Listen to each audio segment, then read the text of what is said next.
In the trailer to Avatar Fire and Ash, it clearly shows Spider breathing on Pandora without a mask, but how is that possible?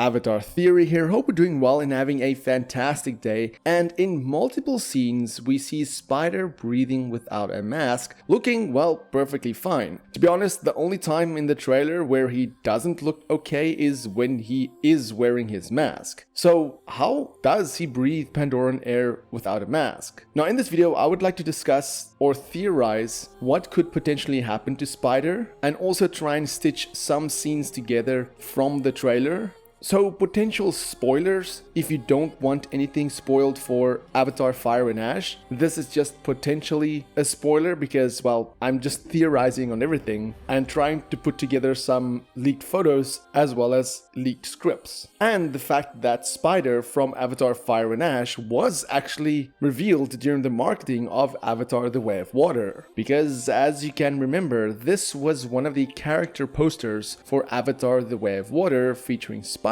And at that time it wasn't obvious, but looking at the poster without the text, you can clearly see that he has Metkayina gear on, and he also has that scar across his chest, which he gets at the end of The Way of Water, and he just looks a lot different. But the most obvious thing here is that he is outside in the forest and he's not wearing a mask. A clear indication that he is breathing Pandoran air, and like I said, this was part of the marketing for Avatar The Way of Water. I don't really know how that happened, if it was a mistake, if somebody dropped in the wrong JPEG of Spider in the marketing material, so they're like, oh well, let's just go with it and see what people think. But regardless, this was a clear giveaway that Spider is going to breathe Pandoran air without a mask. However, in one of the behind the scenes footages from Avatar The Way of Water, this image was shown, and I don't know the person who originally transcribed these pages, but I will leave a link in the description and the pinned comment below as to where I originally got the transcription from. But this was actually a script from Avatar Fire and Ash. Now at one point in the trailer we do see Quaritch with Jake and the kids, and they do have a discussion about Spider and the rest of the kids, where Jake talks to Quaritch saying, quote, "Yeah, you gotta teach him about honor, being a man." And Quaritch responds while looking at Spider, "You must have done something right. He's a good kid," obviously referring to Spider. Jake says he's a great kid. They both watch Spider, breathing deep and slow in sleep.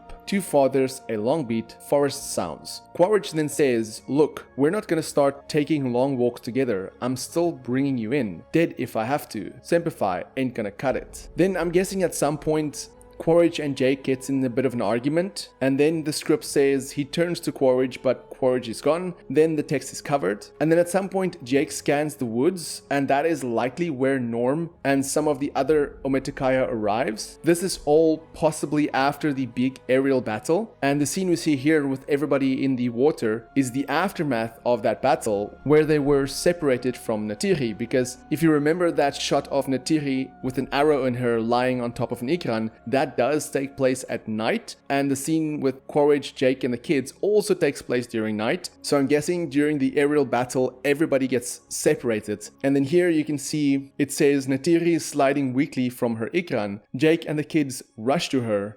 They talk about blood-stained bandages, and interestingly it also says Neytiri kneels, hugging and kissing the kids. It says Spider, text covered, and then it says Jake pulls him under his arm. Maybe it's referring to Spider getting pushed out, because we know that Neytiri still has a little bit of a hate for Spider, which could potentially refer to the scene where Jake tells Neytiri that you cannot live with hate. But the next line says, "Hold on Jake, as tears well in his eyes, the long night of terror and miracles is over." So that, of course, like I said, is the long night after the aerial battle where they were attacked by the Ash clan. Now here is where it gets interesting, is where Norm looks at Spider breathing without a mask, WTF, and Spider says, "I'm good on the whole air thing." And on another area on the page, it shows Kiri talking to Mawat, where she says, or Mowat says, "I do not understand this. Why the great mother would save the boy, then deny you now." Likely referring to saving Spider. And then on the next page, Kiri says, "Grandmother, Awa never came to me in the forest." And Mowat says, "What do you mean?" And there's just some question marks where some of the text is not readable. And Kiri says, "At a sacred tree, there, place to connect, I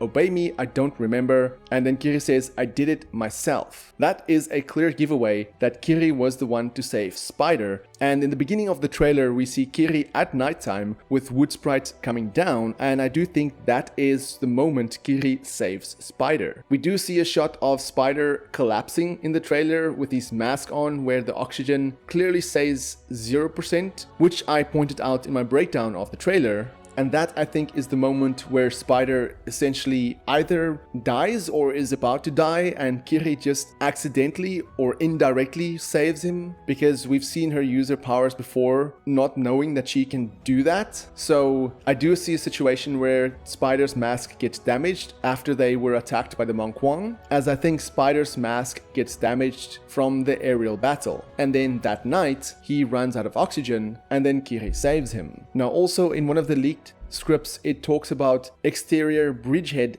beta bridge day, where Quaritch and Wainfleet, muddy, scraped and bleeding, fly through drizzling rain past an ominous structure in the harbor, an oil rig crossed with a nuclear reactor. The beta bridge, a siren, echoes across the city. A brilliant flash bursts from the structure, followed by a concussion like thunder. An acoustic shockwave arcs out across the bay, where Wainfleet says, "Looks like they got that thing working." Now I do think the fight scene between Quaritch and Jake at the end of the trailer, the stuff that's happening in the background is either the beta bridge itself or the beta bridge malfunctioning, but I want to do a whole video diving deep into that, so do keep an eye out for that one. But coming back to Spider, in the Avatar immersive experience, which happened quite a while ago, this image of Spider was shown, and again you can see him here without a mask, connected with a Kuru, again indicating that something's going to happen to Spider. And then of course, one of the most talked about images quite a while ago was this image here with James Cameron and Jack Champion, and here you can see Spider's hair looking much different, and he also has the Metkayina tattoo, which we do see on his arm as he is hugging Jake, further indicating that Spider will go through some sort of transformation thanks to Kiri, where he will be able to breathe Pandoran air. So what I speculate or theorize will happen is during their return to the Metkayina forest, they will be flying with the Wind Traders, get attacked by the Ash Clan. Neytiri, of course, will get critically injured. One of the ships of the Wind Traders will crash in the forest. Somehow Quaritch will be indirectly involved. Maybe he witnesses one of the ships crashing with Spider on it, therefore he tries to help them. And during that crash, Spider's mask gets damaged. And then later on he collapses as he runs out of oxygen. And then Kiri uses her powers, her abilities, to save Spider, turning him into some sort of half Na'vi, half human hybrid.